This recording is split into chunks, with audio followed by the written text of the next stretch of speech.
We are really looking forward to learners returning to college. We've missed them.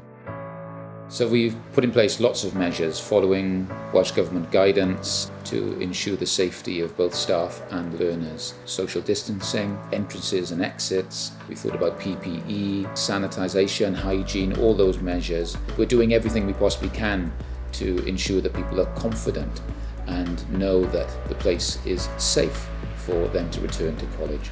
So we've decided to prioritise those learners that need to gain a qualification in order to have a licence to practice. In some of our vocational areas, such as construction, engineering, in all these areas and some others, learners can only gain the qualifications if they are in a workshop or have access to the facilities at college. So they're our first priority.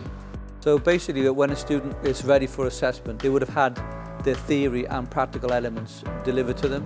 Of course, because we finished so early, that may not be the case. What we've had to do is run a risk assessment on the workshop area, taking into consideration maximum amount of students that we can have, how many tools we have, because the students can't cross-contaminate using hand tools. One of the things we've done, once we've had the morning briefing, what the students will then do is select their tools for any given assessment. They'll go around then and get any materials they require. When the technician, he has a perspex dividing screen, so they'll tell him what they want, write down a list, and then he'll pass them through the screen.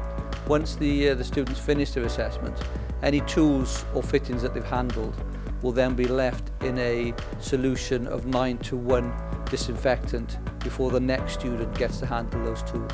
We understand that learners will have anxieties about returning to college. We also know that learners are concerned about their futures and want to gain their qualifications. And we believe that if we are sensible and that we proceed with caution and follow the guidelines, that we can do everything we can to enable them to succeed.